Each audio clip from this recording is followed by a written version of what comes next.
Welcome back to the ONJ YouTube channel. I'm your co-host, Jeremiah. I'm your co-host, Orlando. All right, happy Sunday. Great night of basketball. We have the Houston Rockets beating the New Orleans Pelicans. Uh, History was made. Um, Kevin Durant, 37-year-old Kevin Durant, was able to pass Dirk Nowitzki on the all-time scoring list. Let me get it. Let me get it. Which puts him at number six. Uh, at a grand total of 31,562 points. On this night, also the Rockets were able to get the win, 119 to 110, against a young Pelican squad. But as you know, who's your player of the game? Who you got? You know what? I wish I could say Kevin Durant was my player of the game, just to go along with this magnificent moment that he just had. Um, Sadly, the Pelicans were on him the whole entire game. Um, so I cannot go with Kevin Durant. Had 18 points this game. The Mm, man that I think really stood up in this game and really surprised me because he took command in the scoring department was Jabari Smith Jr. with 32 points mm, and a career high 7 3-pointers made. Previously, I think it was five, and he tied that in the first half. Ended up with seven at the end of the game. So it was nice to see somebody else than KD, take the reign, be that leading scorer. I feel like the Pelicans kind of focused a lot on Kevin Durant this yeah. game, and I think that's a main thing that the Rockets have kind of looked at. I think Ime Udoka has even said to his players, you can't rely on a 37-year-old Kevin Durant for us to win games. So it's nice that somebody took that and whether it was luck that all those threes were hitting or anything, but he was scoring as he needed to be. Somebody stepped, so he gets it for this game. Yeah, I think both teams are kind of, making sure each team's premier players was, not a huge focal point, of the game. I thought Houston, they did a good job of, trying to throw multiple bodies at Zion, making sure, trying to limit as many. I mean, of course, you're not. There's going to be moments in transition where he is one on one, with a Segun or a Steven Adams or somebody like that, and that's barbecue chicken. But most of the game they did try to throw multiple bodies at him just to make those driving lanes a little bit harder for him. And then KD, same with KD, throwing multiple players at him. I mean, one on one, you saw him whenever he had a chance one on one, just get him to the paint, beautiful, beautiful fadeaway jumper. Nothing but net every time, no rim in sight. But I mean, no, it was a great win though. Like you said, I think I like that pick. I like that pick. I'm a second you. Jabari Smith, he had a great game. I mean, he shot the ball tremendously. Seven threes on the night, like you said. They did. This is a career high for him. So the most threes he's made all season. But I think it was just an overall. It was a very balanced attack, though. And you heard that also like in the beginning too, right? Like talking about KD, like when I think the reporter asked Ime Udoka about KD, and like he's 37 years old, right? So you want some of your younger guys to, what I mean, be able to, you know, uh, bring something to the table. And you had Amen Thompson, a very efficient, 10 or 14, 20 points, right? Um, Alperen Sengun, 21 points, 9 to 15 from the field. So efficiency too at that, especially with KD having an off night. And that's what you need to win games like this, right? Like, what I mean? Your best player, may not be, having his best night offensively. But then also though with KD to give him credit as well, like I mean, he was making the right basketball plays, right? He wasn't really like his shot just wasn't falling. I mean, that's just what it was. He was a big part of New Orleans game plan. And but for him to have 8 assists and make good reads and pick and roll and just make good reads off the ball. I mean, that's also what you want to see, and not just show that there's different levels to his game, which is, and I mean, you hear him say it all the time, like he loves hoops, but it's like it's games like this where you see he loves hoops, not because he shoots 5 of 18, but just the passes he's able to make and set up his teammates. You know what I mean? Yeah, I agree. I do want to touch back to one of your earlier points you were talking about.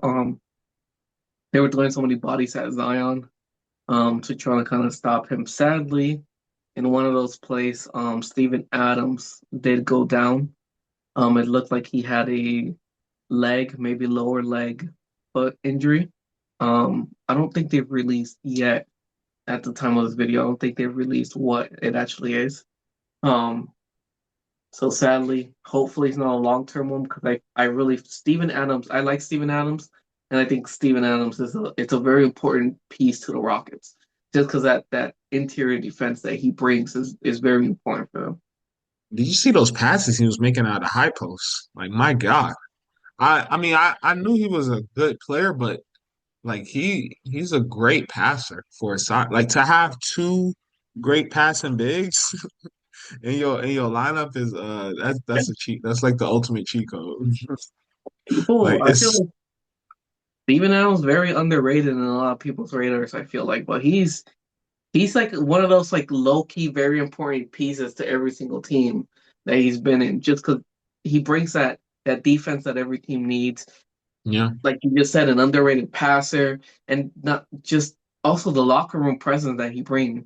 I think it's very important, and I feel like it's going to be a big hit to them if they lose him, because they already lost a lot of their playmaking. Fred VanVleet's out for the season, so it's going to be tough. I think this was Sengun's first game back. I think he was out for a few games, and I thought they were struggling through those. So, I yeah. don't think they could afford to lose him right now.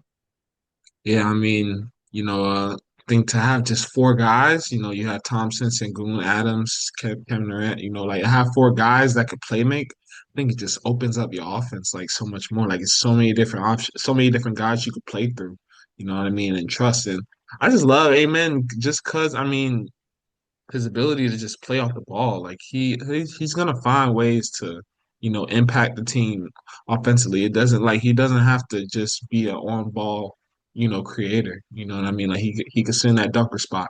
He could move off the ball, making timely cuts, things like that. So that's good to see. But with Adams, I wasn't sure with Adams though, because um I thought it was, but the second time, when he actually went down, like, well, yeah, when he actually went down, so I thought it might have been Zion because I don't know if you noticed, like the first time Zion drove on him, he was also limping as well. So I thought maybe like they collided knees or something, you know what I mean? But then the second time, the same thing happened. Zion had drove on him again, but I didn't see like their knees or nothing like really, touch. So I'm not sure.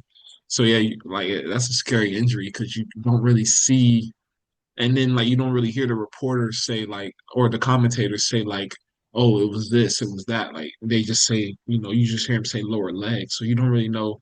It could be anything. Like I didn't really see too much contact, but maybe it was just the angle. Maybe it was contact, but it was just a bad angle. I'm not sure, but I didn't see much though. Yeah, I think in one of the replays they showed the way he landed was really what injured him. I think he Okay. had an awkward landing, probably, from the momentum of Zion and, trying to control yourself. He probably landed down um badly, and that's probably what caused it. Yeah. That's what I saw from my end. Yeah. No, I mean, but yeah, I think Houston they had control. I mean, they had control most of the game. I didn't really see. I mean, Pelicans Oh, did bring the game within five, a couple times, but I think Houston really just did a good job of maintaining control of the game and maintaining control of the lead. I mean, this is like the best, arguably the best league in the world. So I mean, teams are going to make runs. That's regardless, but just about maintaining, the momentum that you build. It's pretty good to see. Pelicans though. the Um, the Pel they need Murray, man. They need Murray too. I was okay.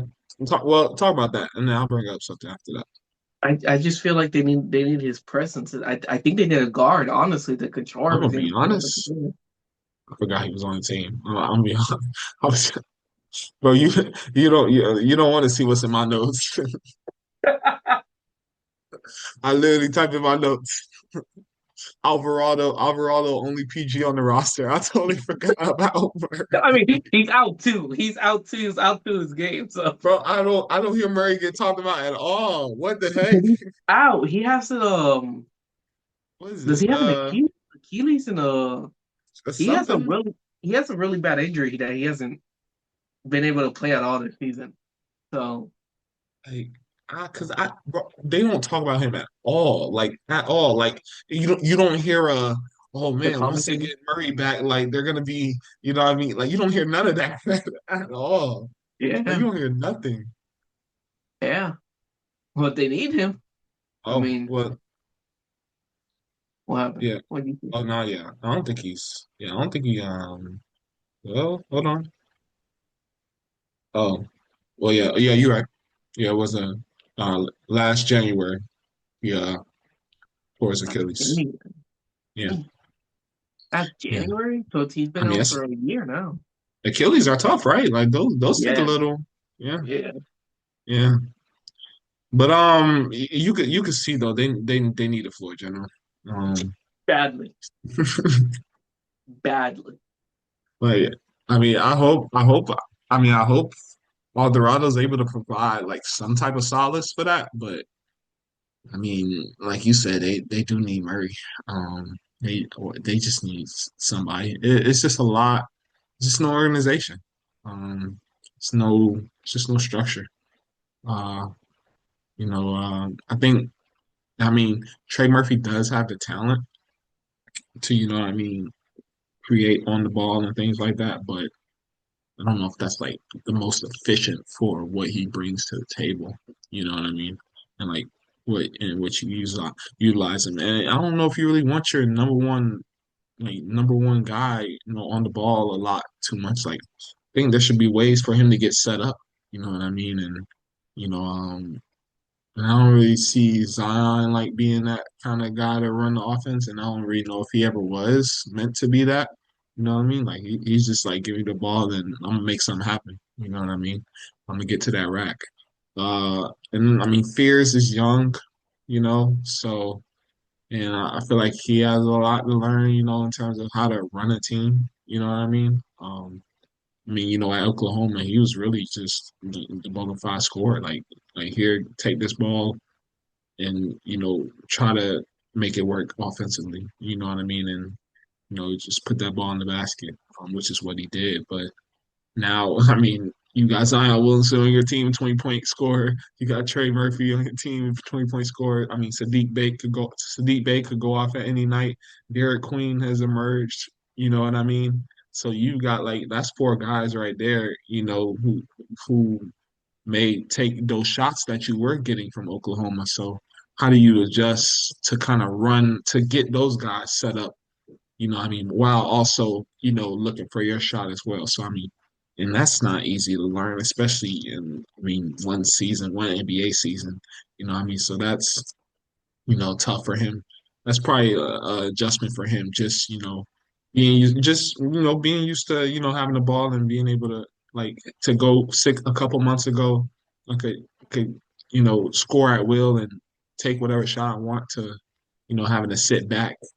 It's got to be interesting, and I mean, it's gonna take a lot. But he was literally the only point guard on the squad tonight, and he wasn't really that effective. So that had to be tough for the Pelicans too.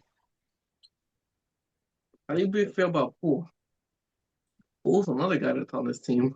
Um, you you're naming Sadiq Bey, you're naming Quinn, never named Poole. I forget about Poole. Yeah. You said, how do I feel about him? Yeah, I mean, like I feel like Poole has had like a big fall off. We from when he was in the Warriors, people were saying like, "Oh, this is the guy that's gonna like, you know, carry that franchise past, Curry." And then he got punched by Draymond Green, and everything kind of went downhill after that. Dang, you think it was the punch? Like, Draymond just punched it. Wait, punched the skills out of him? What the I don't heck? know. I don't know what happened. uh, you know what? Michael Beasley actually brought up a great point on Theo Pinson's Run Your Race podcast. Like, and I think I think what he brought up a great point. Like the Warriors were able to kind of showcase his basketball talent in a sense. And I don't and like what I mean in terms of just the system. You know what I mean? And you have Curry, you have Thompson, like you have those guys. So you've got to like kind of play efficient basketball in a sense, right? Then you go to Washington where it's like it's not too much structure. You can shoot whatever shot you want. I mean, we're not in a rush to win a championship. You know what I mean? So just get your numbers, and then you go to Pelicans, which is basically maybe a couple games better than Washington, if you want to say like not too much of a difference, to be honest. But I mean, yeah, it's tough. I don't know. It's tough. I mean, 37%. He's shooting 37% from the field. 34. I guess clearly coach doesn't really trust him in the starting lineup no more. So, and that was interesting too. That was interesting too because, um, like, and that's probably why I think of like I thought he was a starter, for the squad, but Coach Borrego decided to bring him off the bench. But I, I mean, he's a scorer for sure, but uh, I don't know. It's tough to see that because you've seen him average 20 before. You know what I mean? At least so is he can hoop, but I mean he's always kind of been that like sporadic, you know, like score like just a scorer essentially. You know what I mean? Not really, you know, like I don't know, like I mean he's always really just been instant offense in my view. What do you think is going on? I feel like I guess his confidence maybe have been taken away a little Hmm. bit. Um, Either a mix or maybe it could be a mixture of his confidence being taken away and then going to Washington and being like, just shoot. I don't care. Just shoot any shots. You have free will. Um, so I think that could be like a big part of maybe what's going on with him. Yeah, It's just so crazy how I mean he's still young and to go with that's what I how mean. efficient he was to how Yeah, he what is is he? now. So 26. Yeah, so he's very yeah, very young. yeah. Yeah, I mean, I think probably just for his talent to show, he's probably gonna have to, go to probably another winning situation. Um, I think he's probably just falling victim to probably just bad situations. I mean, just bad teams. Um, and not really having to. I don't really know if there's really like with those organizations. I don't want to say like like the coach just saying go like coach leaves the pregame huddle and his last words are go out there and lose. Like I'm not saying that, but it's but it's like you don't like Guys, win lose, just make sure you have fun out there. It's all about having fun. break. But like that's what I mean. Like I don't know. I don't know if there's really a standard like because he's always kind of had like a freestyle kind of game, like you know what I mean, like a creative type of game. I'll say creative, like you know what I mean. So I don't really know if there's really been much structure, like since probably since he left the Warriors, really. Yeah, that's true. I guess he needs more of a structure. It'd be, I think maybe the Pelicans might need like another good veteran in there. They did trade CJ McCollum away, for Poole. I think that was the trade that happened. Um, so maybe it'd be good for them to get another veteran maybe in there. Um, or And maybe that's even why, get Murray back too. So well, yeah, Murray too. And that's why I was kind of worried about Fears too, because I'm like, who's this vet gonna be? Yeah. Like Derek Queen, he has DeAndre Jordan, right? And I mean, they're kind of two totally different skill sets. You know what I mean, in a sense. I mean, I don't know if DeAndre Jordan has that game. I mean, because you see clips of Shaq shooting threes like he's Curry, but I mean, you didn't really see that in the league. But like, I mean, but I don't know, DeAndre Jordan, he's a big that has succeeded like in the league, you know what I mean? And he's made a lot of, and he's made a lot for himself. You know what I mean? So I don't know if Spears really has that. Like, is it Alvarado? Like, because Alvarado's kind of still figuring it out, trying like getting back healthy. Like, I don't know if Alvarado's that vet. And and like and has Alvarado experienced the success of a DeAndre Jordan to give that down to Jeremiah Fears? Like, I haven't really seen that yet, right? So it's like, who does Jeremiah Fears have to, like, is it Jordan Poole? Like, Jordan Poole's, and we were just talking about Jordan Poole, and like he kind of still kind of figuring out as well. So, yeah, I mean, CJ McCollum would have been a great vet for him, great vet for him. But I mean, it sucks that didn't work out. But yeah, I mean, Pelicans they have a lot to figure out. Um, Yeah. and there are some building pieces. Trey Murphy, he's great. Now, I don't want to. I mean, I don't know. I don't want to ask it. Okay, but well, let's see. Like Trey Murphy, like is he a number one option that you think could take you over the top? Like Number one? in terms of the championship? Number one? Mm-hmm. What do you mean? He's not even number one. Oh, Zion, being Zion someone? He's averaging 30. He's averaging 30 this season. I mean, not this season. This month. This 30 points month? a game this Wow, month, bro. pretty good. I mean, I didn't even know. he could Oh no, build what? up to it, but the thing is, he could build up to it. Well, first option. That's the thing. You gotta have that killer mentality to be the first option. I mean, he could. I guess he has potential. Maybe. I think he has This one. potential. The question is, do you have? Is he in a place where he can reach that potential? Like, is the his surroundings around him, like from team to coaching to staff, could they propel him to be that? Mm, I think that's the biggest one. it's a tough season. I mean, it's always tough, especially when your coach gets fired. You know what I mean? Early in the season, at that. So I mean, a lot's kind of changing, especially with play style and you know what I mean, and just trying to figure out and trying to adapt to the new coach's identity, like what the new coach wants.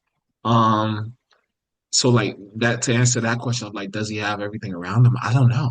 I mean, because especially with the coaching turnover, and you lose it, and I mean, not. I'll say no. Like, what's the guard depth?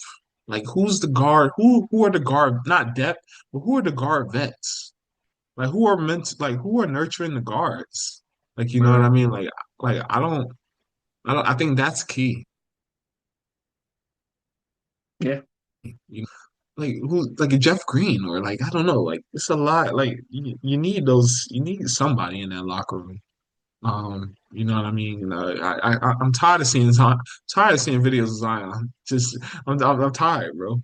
I'm tired, bro. They'll Like probably I sell really tickets. Zion. The is one that what? and every Zion dunk is another ticket that they could bring in. Every Zion Nuggets are what? Is a new fan that they bring in. Or in the age of highlights. I think that's what the Pelicans are focused on. That highlight. It's a new fan. Yeah. It's What someone what? who will spend. It's someone who will spend another $15 to get in the game. Oh, okay, got you. Oh, I thought you were saying like I thought you were talking about something else. Okay. But yeah, nah. I mean, yeah, I think I don't know if they really have for Trey Murphy. Like I don't. I mean, at the moment, no. I mean, to answer your question, I mean, no, they don't. Now could he be that number one option? I mean, I feel like he can. He definitely has the talent, of course, but I feel like, but then also it's like, think if you have to like ask, if you have to really think about it, then like, is he really that guy? Like, you know what I mean? But I mean, I mean, you never know. All it takes is like one most improved season for him, and then people consider him a number one option.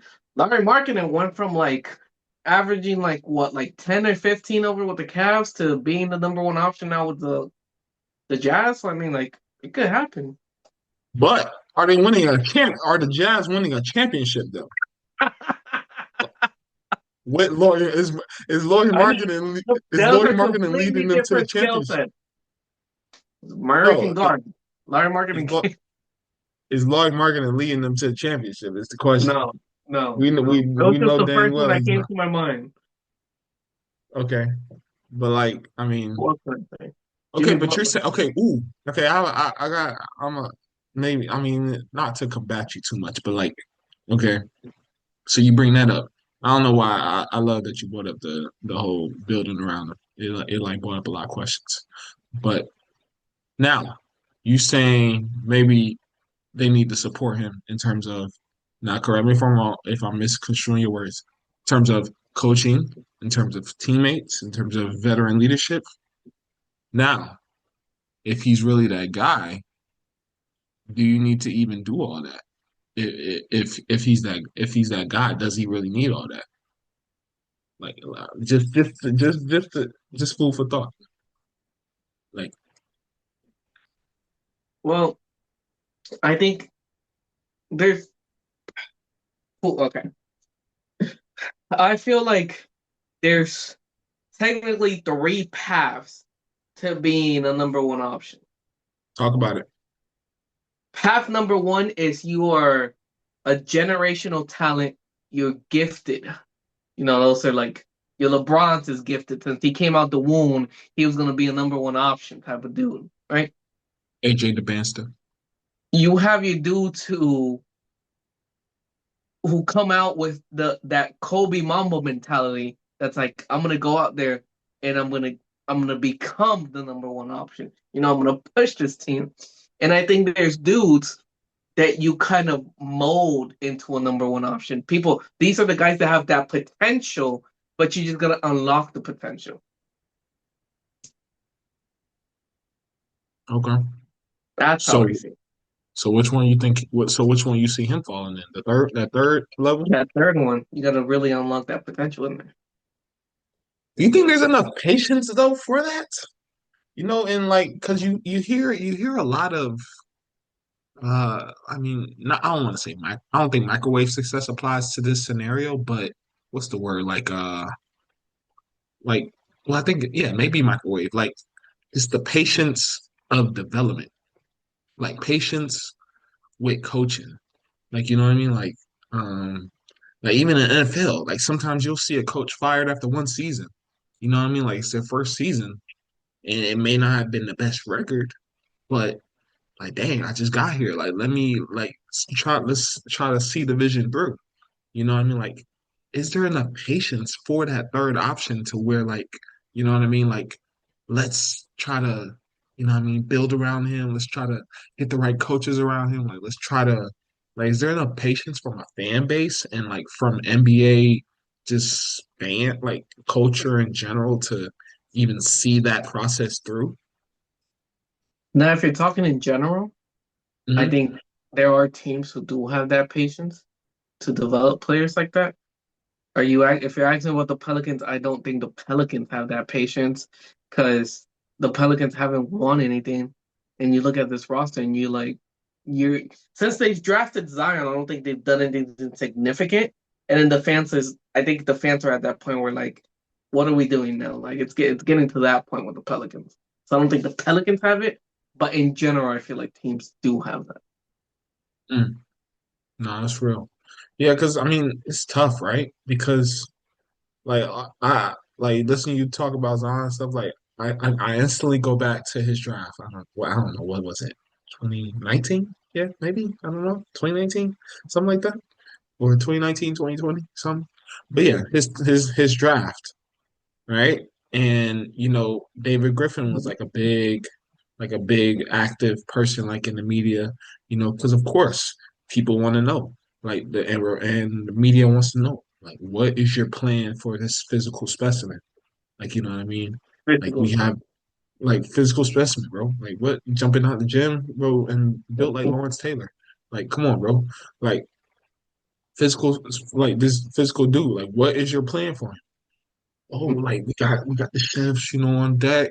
Like, you know what I mean? We got make sure he gets in shape, things like that. And then it just like hasn't clearly. I mean, it hasn't worked out that way. You know what I mean? But um, like what? How much do you like? Because I feel like the Pelicans have been in this rut. I don't know. I mean, of course, they were bad, when they got Zion because he was the number one pick. So, I mean, of course, you got to be a bad team to even have a chance at number one pick, right? So, I mean, of course, they were already bad when they got him. But, like, how much of this rut that they've been in, can you even, like, how much do you put on Zion? Can you put on Zion, really? I mean, I just feel and like then the Pelicans are a big question mark on this. And then like the media, and then like the stuff you see Zion in the media for, like it don't really help. It doesn't really help at all. Like it doesn't help one bit. You know what I mean? So it's just like it's tough. It's just like tough, like to see an organization like that because what I mean. You have such a talent, and then you just see like a lot of distractions, and then it's just not really propelling the organization. You know what I mean? Yeah, I mean, there's so many question marks with them. I just Yeah, don't feel. I feel like that's a team that's. It's like they try so many different things and nothing ever hit for them. yeah. It's like at this point, I don't even know for them like what a rebuild looks like. Like I don't know, Exactly. like I don't know what that looks like. You know what I mean? Like, Exactly. 'cause I feel like you trade away Trey Murphy, like that's you're probably gonna make another team 10 times better, like 5, 10 times better, like trading away a talent like that. You know what I mean? So it's tough, man. Like it's tough to see this organization like because they've been in this. It seems like they just been in this position for like such a long time, and it's like nothing has really changed. You know, Yeah. Huh? but yeah, it's tough. Tough to see. But a great win by the Rockets. I feel like some stuff happened in the news too that we haven't. I don't like how the Josh stuff was like. I mean, ain't gonna lie, first glance, it looked bad, but then to hear that they were just talking about basketball, it's kind of like it's yeah, so it's like the narrative. It's like the narrative is set, like the narrative Yeah. is set on, like I they're don't know, sticking man. with it. I don't know. He does have a big Grizzlies logo tatted on his back. So I I mean, don't know. how much more committed can you get Yeah, it's a pretty big than that? commitment right there. I don't know though. Like, I mean, that might. I mean, yeah, it was just it all could have just been. I don't know. Everything just seems set, you know. But then it's just not. But everything is not set. You know what I mean? Like starts off with a great career with the Mavs, gets traded. Like, oh, like yo, this is the franchise guy. Gets traded. Trey Young, one season, he's able to, take the Hawks to the conference finals. You know what I mean? But and he gets traded. You know what I mean? And now you hear about Jock, potentially getting traded. Yeah. So it's like I don't know. It's interesting, and that's got to be tough as a young player too, right? Because it's like you see these superstars get traded. Like I'm I could be if they could be gone, then I could get like seeing somebody like Luka get traded. Anything could happen. At that point, like any no job is safe. To be honest. All right. No job, no loyalty, no money.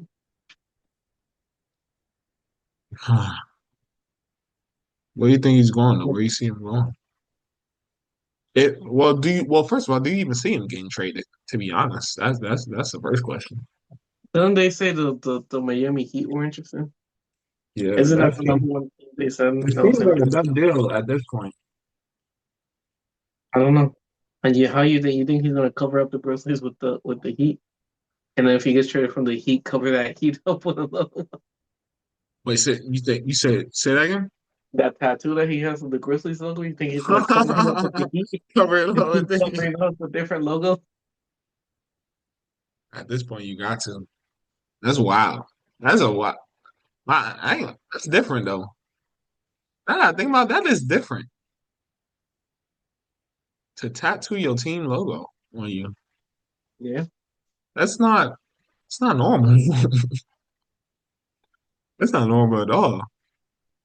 I mean, I get it once Uh, for yeah, then I it might ain't, be. I don't know. yeah, Maybe he did put it his first team, so it has that sentimental first team value. yeah, yeah. But I mean, yeah, you got. I mean, you don't gotta cover it up. I mean, I feel like you'll always be remembered in Memphis just for. I feel like you should be good in Memphis. Like, you know what I mean? Like, I mean, I feel like he'll always be good in Memphis, but it seems like now's the time to, just it's a new scenery, just a new scenery, erase those old narratives, and just show the Hooper that you are. He had a good game against the Magic today. I think Magic got the dub though, but I think it was like what 26-13 or something like that. But I mean. Yeah, that'll be interesting to see like how that goes because it seems like there's a clear disconnect like not only in the media but like it just I don't know it just seems like there's just I don't know it's just like something being painted, you know? Yeah, yeah, I feel it. But yeah, congrats to KD, passing Dirk Nowitzki on top scoring list, putting him in the top six. Uh, Next is MJ. Um, not Michael Jordan. Um, but yeah, you got anything else? I don't know. I don't think. Is there anything else we No, missed? no, I think that was it. Well, all right. Appreciate y'all tuning in. Get the like, comment, subscribe. Comment anything you liked about the video. Comment your thoughts on the game or on the John news um, or any other basketball news. All right. Catch you next video. We out. We out.